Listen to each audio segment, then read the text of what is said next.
especially after like recapping everything right now, and I don't think I've like recapped such in depth up to this point. Hi everyone, my name is Jessica Relucio, and I was at the top of my game, about to get a really great full-time job, which some wouldn't say top of game, but it was still a really great stepping stone to everything else. And I had just turned, I think it was 25. In December of 2018, I was having some issues with my health. We were starting to work out, go running a lot, and you know, just in great health, like not eating bad really, you know. I noticed that my legs were like really hurting and like throbbing a lot. So I was just ignoring it, you know. I was like, well, I'm running a lot, I should be okay. And then my eyes started to hurt. So my eyes were like kind of like blurry, and that got towards a little bit of the end where it was like, okay, Jessica needs to go check herself. But before that, I was just taking like two Advil painkillers a day approximately, and I was timing it out to like every 4 or 6 hours that I could do it, I was taking it. Especially since I had just started a job also, so this was that full-time job that I was so excited about. And I was like, okay, well, I've never had a full-time job where I spent this much time looking at a computer screen. I was commuting at least 40 minutes one way and then back again later on. It was like 9-10 hour days, because we had every other Friday off. So I think that's what they call a 980. And so I was like, oh, it's just the new pressure, you know, like pressure builds diamonds, as they say, you know, as that cliche quote goes, which is true in many cases. In this case, I just wasn't being a good miner of my own body. I wasn't listening to things that were happening to my body.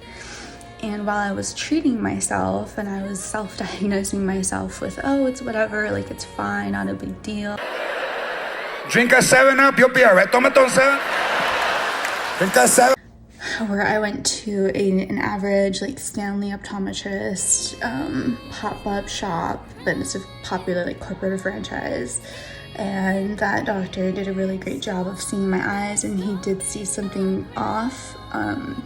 Funny enough, he even said at no charge he would do like the dialect of the eyes, which normally costs like an extra $20-$30 or something.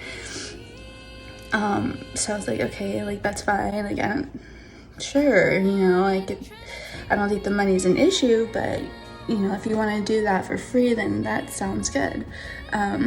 Which, I mean, he probably thought I needed it and said he would do it for free, because he thought something maybe was off, maybe, or he was just being a genuine person. Either way, it was a nice gesture. So that's when he saw something more crazy, and he said, you need to go see a doctor specialist. Do you have insurance? Can you go see a specialist? And I said, yeah, okay, that sounds good. Like I'll go ahead and do that.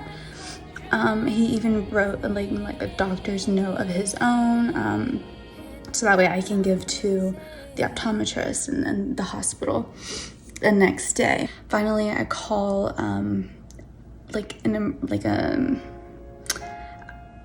out of business hours hotline for nurses, and they transferred me over to an optometrist specialist.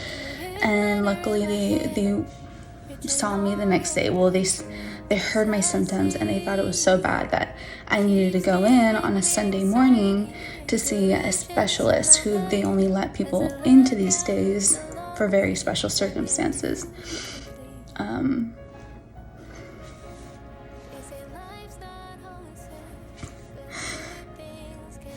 Obviously I'm fine now, but it's hard to talk about. It's especially after like recapping everything right now, and I don't think I've like recapped such in depth up to this point. So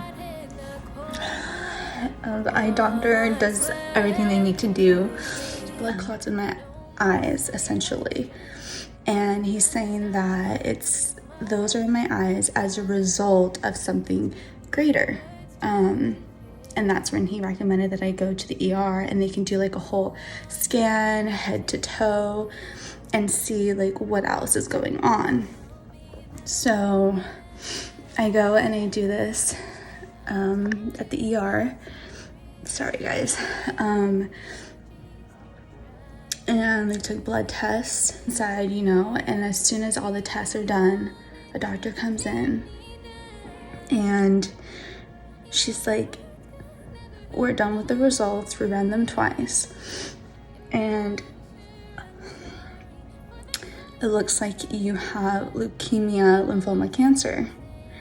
A pen could have dropped in the room and been like the loudest thing ever, because we all looked at her like, wait, what? Like, did you say cancer? Did you say lymphoma, cancer?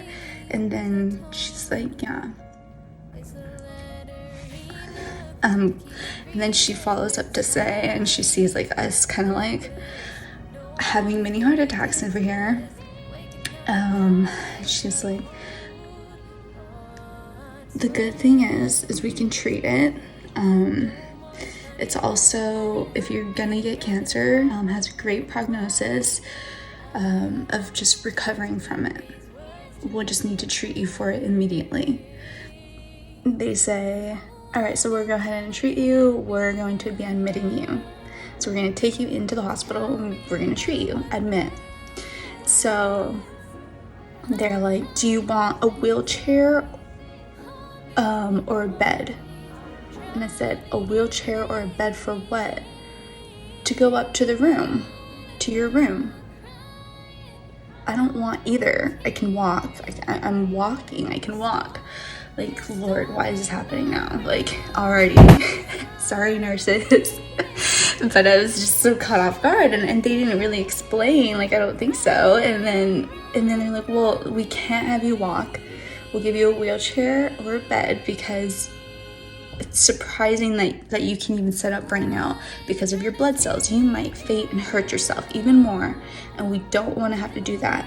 We have to treat you for the cancer now. And so I was like, okay, fine, like, we'll go. Then they wheel me upstairs, and for oncology, they always have it very quiet up there because, you know, there's just people going through traumatic, life-changing experiences, and basically healing. You're taking intense drugs, through 24/7. Sometimes they're harder than others as far as the drugs goes. So they need it to be peaceful up there. Life's not always fair, but good things can happen to me. What about the lying hand declares that I receive?